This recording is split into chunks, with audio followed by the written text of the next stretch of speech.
Bethesda's Creation Club has been a controversial topic among the Bethesda Game Studios fan base for a long time now, pretty much ever since it became a thing.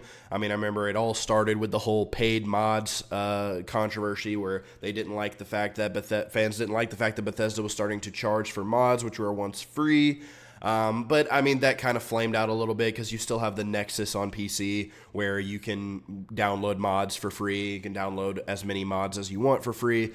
But Bethesda did implement the Creation Club, and as somebody who is a pretty staunch Bethesda critic, I am consistently unhappy with a lot of the things they've been doing lately. I wouldn't say I'm one of their biggest detractors, because there's definitely people out there who just straight up hate Bethesda. I'm not one of those people. I still love Bethesda. I just don't like the way they've handled a lot of things.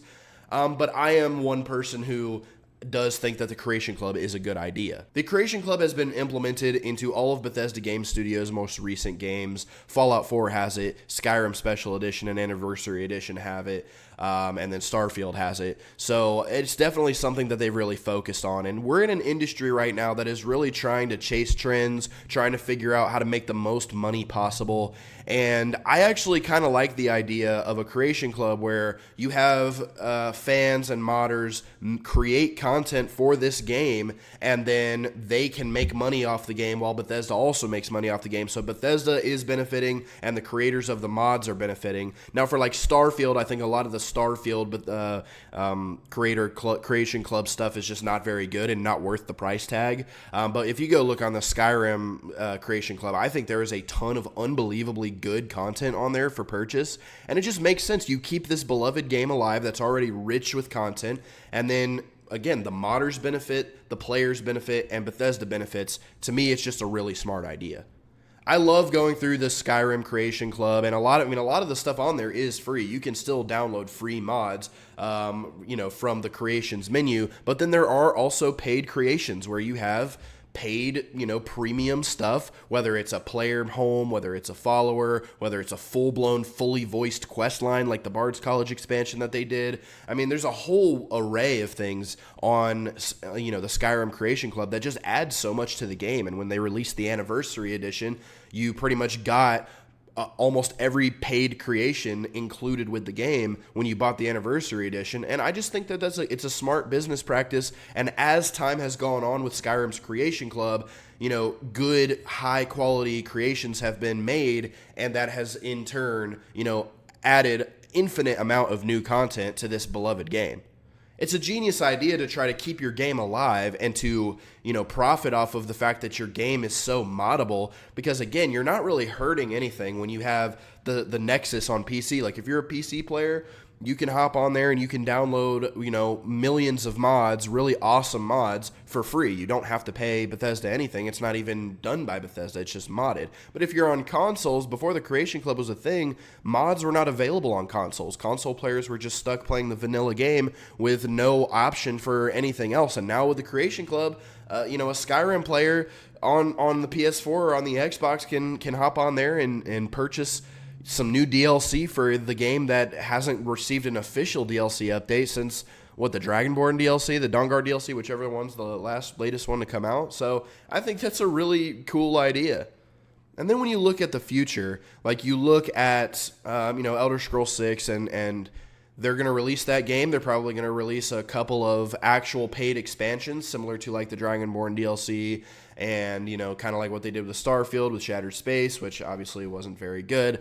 But, if you look back at the Skyrim DLCs and even Far Harbor, the Fallout 4 DLC, which everybody seemed to love, Bethesda has a pretty good track record with DLCs. So I think with the Elder Scrolls 6, they'll release a few DLCs that are actual official paid DLCs. But then you implement the Creation Club and fans can add new stuff. Fans can add new player homes, new followers. Fans can add new gameplay mechanics, new quest lines, and things like that, new dungeons. And I think that's just it gives you a ton of potential with your game if it's executed properly. Because, again, I don't think it's been done correctly with Starfield. The Starfield Creation Club so far is pretty abysmal. But you look at a game like Skyrim that has done it right. And I think it's a really good idea. I'm going to end up doing probably like a playthrough of the Bard's College expansion and posting it on my channel. And I think that's like, even being able to say that, like, look, there's this DLC that got added to Skyrim that wasn't an official Bethesda DLC, but it's the same level of quality that a Bethesda DLC would be. And it's $10. You download it and you have brand new content you could play in your game. And I think that is a way better, that's a way better path to go down for making money off your game than like a live service where you're sacrificing elements of the core gameplay for this live service idea. Like if you look at Avowed was originally going to be a live service online game until they pivoted kind of halfway through the development cycle to being a single player game. But you can see the remnants in Avowed. You could see the remnants of what it would have been like if it had been a live service online game, because the interactiveness of the world is down. You can't even go like swing your sword at a cup on a table and it's just going to stand, like it'll just sit there. It's not going to go flying off like it will in Skyrim, where you can go pick something up and throw it or whatever. Like, it's even little things like that where it's like when they're creating a game with the live service idea in mind, there are things that you have to sacrifice for an online game like that. And, again, in Avowed, like when you go into a city, all of the NPCs are just stagnant. They're just sitting there. They're not moving.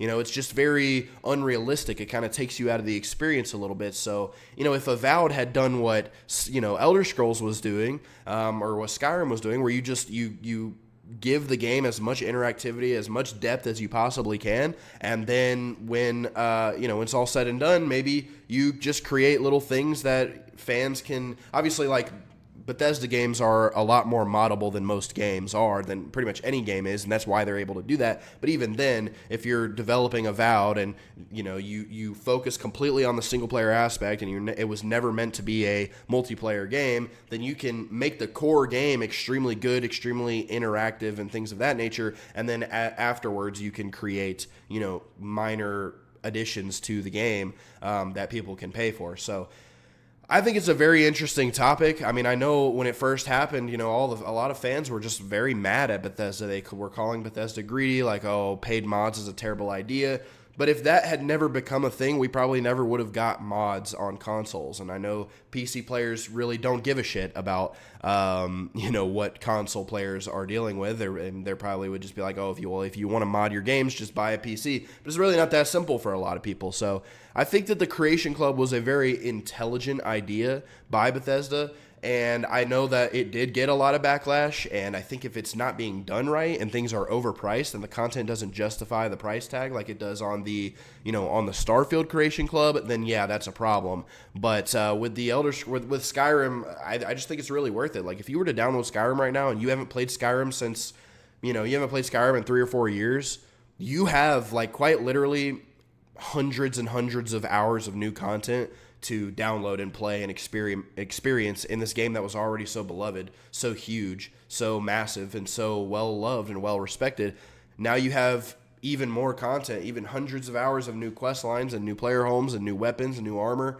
And I just think that's really smart. And Bethesda's been making money off it, the modders have been making money off it, and the players get to benefit by getting a bunch of new content added to their favorite game. So I just wanted to speak my mind. It's not like I know nobody really cares what I think about the Creation Club, but I know it's a very, like, controversial topic among, like, Bethesda fans, and I just wanted to kind of give my thoughts on it. So I think the Creation Club's a great idea. I can't wait to see what else comes to Skyrim. I know they're working on more stuff. I can't wait to see if they find a way to somehow implement it into the Oblivion remake. I know that it's being made on Unreal Engine 5, so it's not going to be as moddable as, like, a regular, Creation Engine Bethesda Game Studios game, but I still would be really interested to see if they implement some version of it, if they can.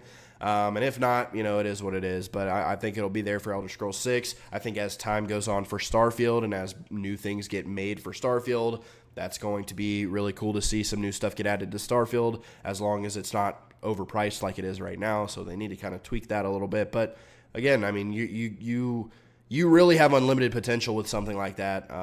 So I'm excited to see what else comes out about it. I just wanted to give my thoughts on the Creation Club, and yeah, y'all let me know what you think about it in the comments.